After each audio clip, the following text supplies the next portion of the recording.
A mother in Brazil allegedly beheaded and dismembered her baby before leaving the remains stuffed in plastic bags on a dining room table because voices told her he was an evil dragon.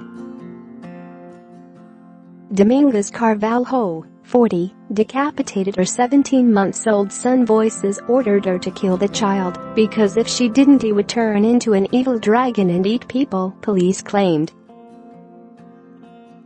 Baby Joni's remains were found in 2 plastic shopping bags. One of them contained the little boy's head, the other had the body parts. The horrific discovery was made last Friday morning around 9 a.m. by the suspect's mother-in-law, Lucia Maria Carvalho, 67, who lives next door in Manaus, North Brazil. The grandmother initially thought the bags on the table contained discarded fish and threw them out on wasteland beside the property without first looking inside. When she checked the contents about half an hour later, she noticed a small hand protruding from the sacks. Several videos of police making the grim find were filmed by local residents who did not want to be named.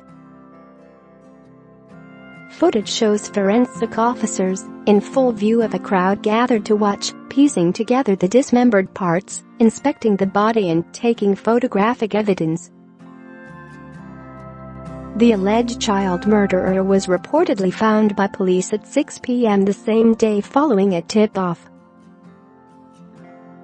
She was said to be sitting at a watermelon market stall in the town center reading a Bible in blood-stained clothes. The stand was apparently a familiar sight to shoppers who had been customers on previous occasions. 2 other children found living in the house were unharmed. The youngsters, both under the age of 5, were apparently asleep when the tragic crime occurred. Detective Miguel Ribeiro said, according to the grandmother, Dominga's door was left after open in the morning, which she found strange. She went inside the house expecting to find her daughter-in-law with her children. Instead, she found Dominga's 2 other children on their own and noticed there were a lot of flies in the kitchen. She found the sink covered in blood and a bloodied knife on the worktop. She thought Dominga's had been cleaning fish, so she washed out the sink and wiped down the knife. She thought the fish remains had been put in the bags on the dining table and threw them out on a vacant lot beside the house. The grandmother believed the baby was with his mother. It was only when she noticed flies were still buzzing around the sacks that she decided to check inside and fainted after making the heartbreaking discovery.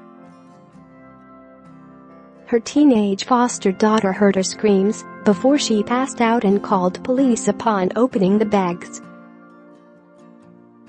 Share this article. A resident, who did not want to be identified, told local media she had seen the suspect around 8 a.m. leaving the house. A neighbor claimed she left with the baby in her arms, as she did every morning, and went to the bakery. When she returned, she went inside and locked the door. That was the last time I saw the child alive. It's believed the single mother, who is separated from the children's father, has been suffering from depression since giving birth last year.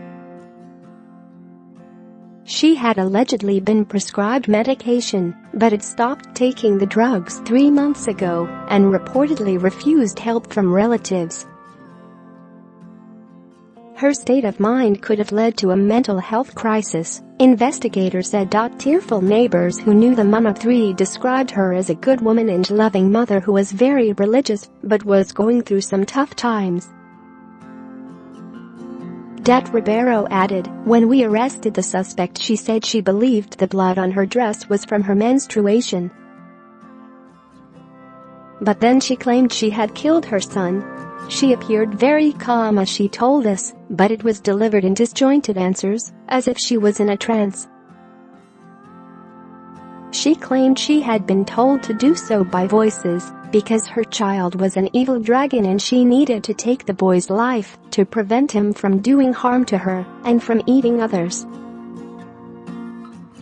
Domingos Carvalho reportedly confessed to the gruesome killing at a preliminary court hearing yesterday. The suspect has been detained in custody and could be charged with murder once police complete their investigation by the end of this month, when a judge will decide whether a psychiatric examination should to be carried out. The outcome of this ruling will determine whether she is tried for the crime or committed to a mental health institution.